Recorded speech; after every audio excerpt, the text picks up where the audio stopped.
Good morning mga master. Kumusta kayo? Pagpalang umaga sa ating lahat. Subscriber, viewer, kumusta? Ngayon po ay Lunes, ika-17 sa buwan ng ika-18 sa buwan ng Disyembre. Makakapali na tayo. So ngayon ay umuulan mga master, maambon dahil na meron tayong bagyo di Kabayan, kaya nakakaranas tayo ng mga pag-ulan. So kung kayo lalabas at alis ng inyong mga tahanan, magdala kayo ng payong o kaya panangga sa ulan, kaputi, na hindi kayo mababasa. Dahil hindi natin maiwasan itong mga ganito pag may signal tayo ng bagyo o pinasok tayo ng bagyo, nagkakaroon tayo ng mga pagbuhos ng ulan.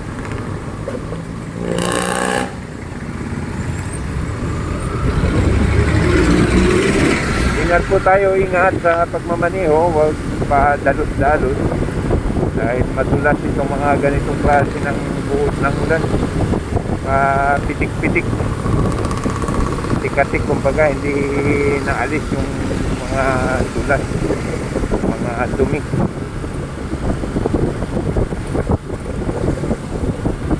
Kaya ingat tayo sa pagmamaneho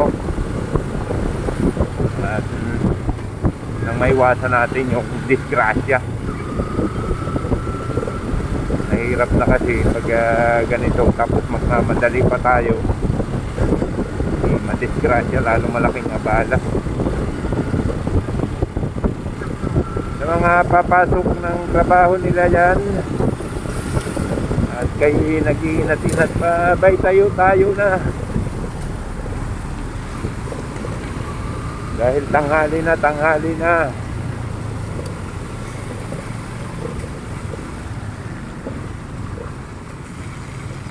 Ayan, may putik-putik pa yung ating kalsada dahil may construction na ginagawa dito sa gilid. Isa yan sa mga nagpapadulas.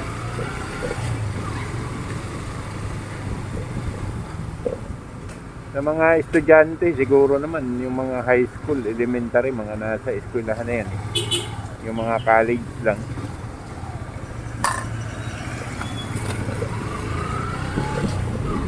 Kung kayo naman ay mga lakad ngayong araw na ito, sa tingin ninyo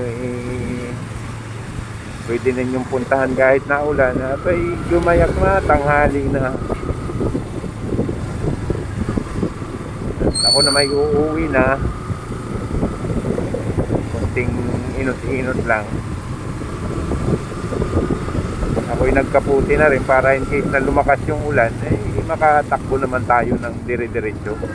Ililipat lang natin itong ating camera sa unahan. Yan dyan, medyo lalabo nga lang yan, pero bulletproof na waterproof, hindi bulletproof. Waterproof naman siya, kaya pwede tayo mag video.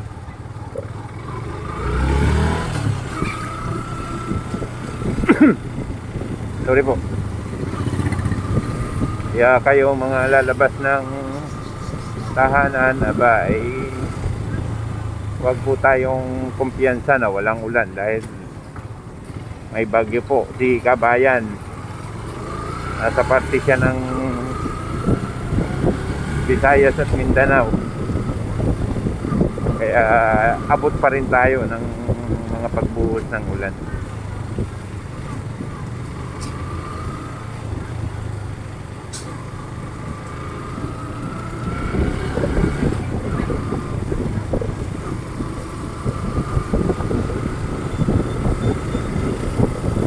Sa ngayon hindi pa masyadong yung ulan, hindi pa masyadong malakas, pero maambon-ambon na ito.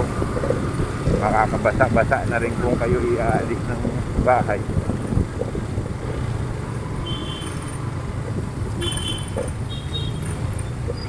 At siyempre kung mababasa kayo niyan, hindi maiwasan magkaroon kayo ng ubo, sipon, magkakasakit kayo mga master. Kaya konting ingat.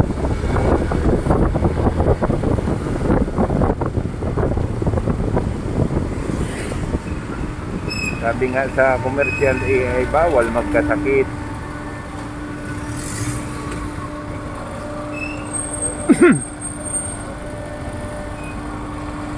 Anong ginagawa mo, kuya? Tinatansya mo pa? Hoy, hindi ko nakita yon. May signal siya pero magkatabi lang kami halos.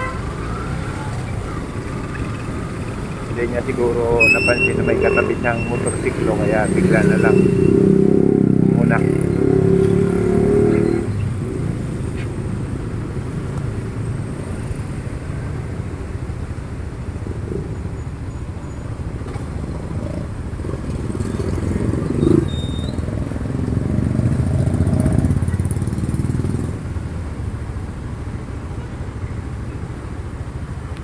Bali ngayon ay Lunes, sigurado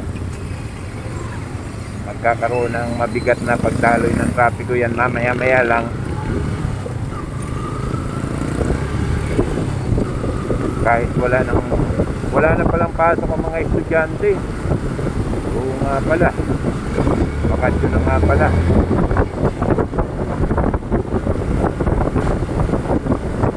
So, yung ibang may pasok pa naman, so siguro Christmas party na lang ang pinag-uusapan.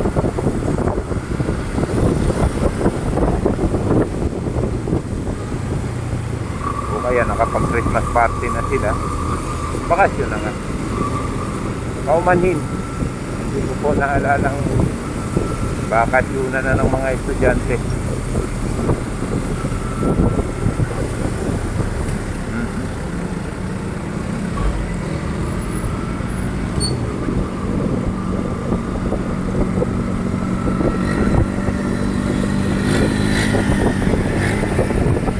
Sabay doon si kuya naka-tricycle, naka-bisikleta. Alam na one way sasalubungin, tapos pag na-disgrasya ikakatuwiran, bisikleta lang naman din.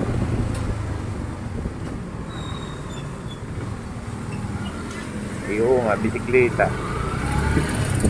Yun ba'y hindi nakakagambala o nakakaabala? Yung bisikleta dapat tuwan mo yun yun ang salubungin. Kumalam kayo ng ibang daan, tuwan mo na nga yan paano kung may biglang matulin dyan na hindi kayo nailaga, disgrasya kayo ngayon.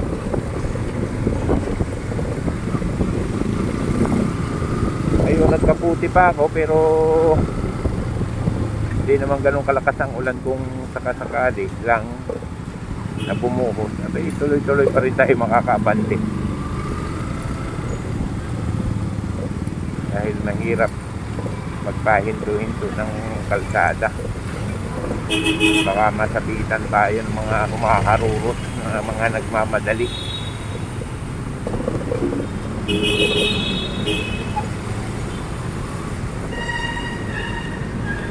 Nangyari ka ngayon, huli ka kay kuyang. Pagbira doon si kuya, muntik na akong disgrasyahin.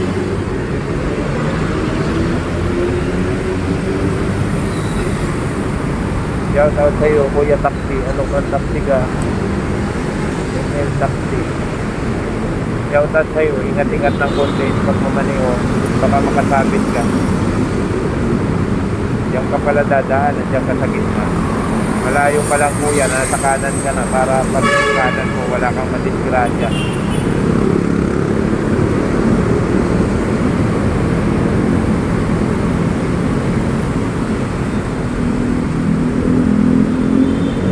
Maaga pa, headlarin mo yung enforcer.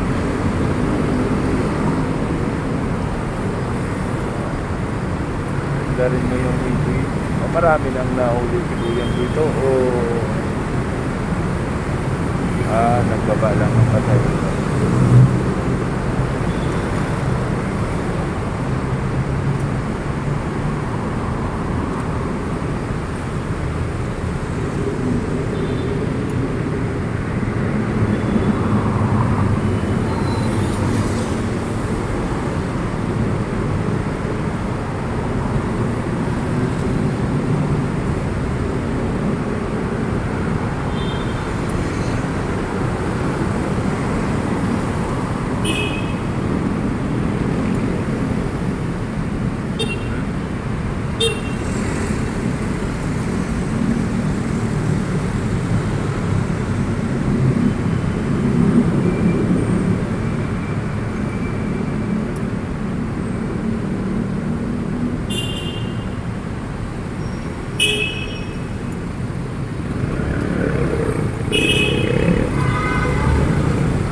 siya ng enforcer.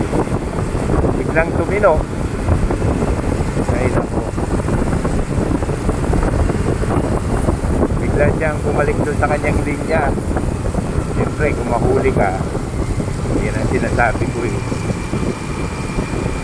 Alam mong sala, itutuloy mo pa.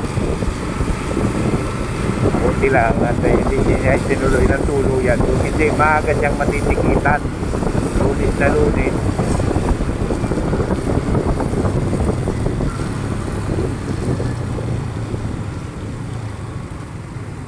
Buhay nga naman. Muntik pa tayong masabitan. So, ganun pa man, nagpapasalamat pa rin tayo. Hindi naman tayo minabot.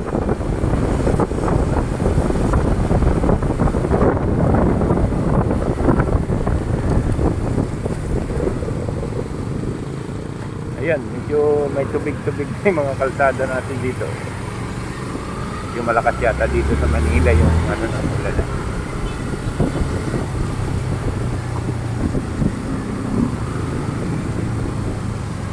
Uy, nagulat ako biglang lumabas si Kuyang MTV. Manila Parking Traffic Bureau ba yun? MPTV. Okay.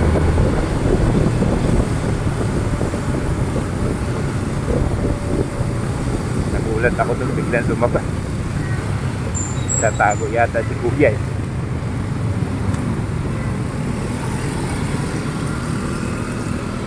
Kala ko tuloy may violation ako.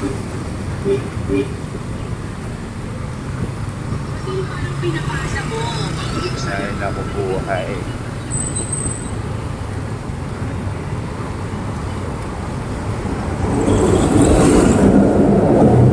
Yeah.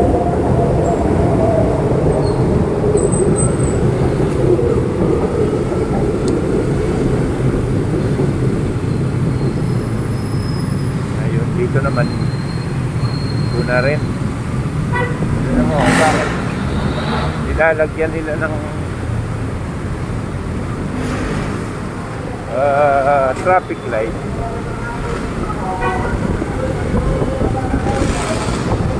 bagay daanan ng mga estudyante, ano yan eh, sikat na eskwelahan. Siyempre siguro nakakuha sila ng permit para lagyan nyo ng traffic light. Wala namang kasing ano dun eh, wala namang tawiran, kundi pwede namang silang magtawi dun sa Estrada Street. Parang inaano nila,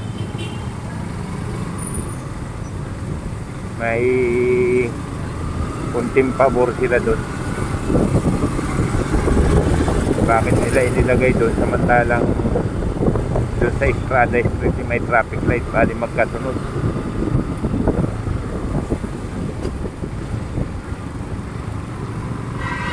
Ako, dito na naman ang ginagawa nila sa kalsada, parking. Pagkabila pa, parking ng sasakyan yung kabila, terminal ng motor yung kabila. Ay, ito na, isa lang yung nakakadaan. O ito pa, ang Sergio na halos madaanan. Parking na kasi, kabi-kabila.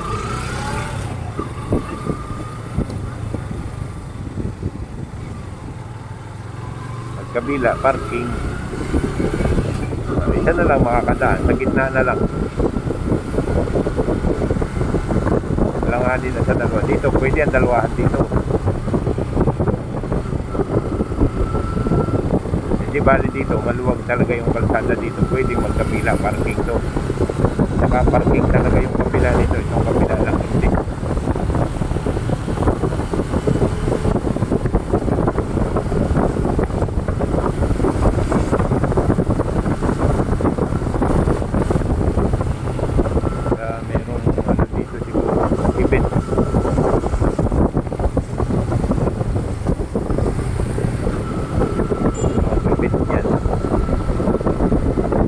Bagay, hindi naman mayroong nadaan yan, pero daan pa rin naman yung kahit hindi masyadong dinadaanan ng tao. Paano yung mga dumadaan? Yung Ocampo na yun, dapat kung paradahan man, kapiak lang. Yung pinaradahan na nila yung magkabila.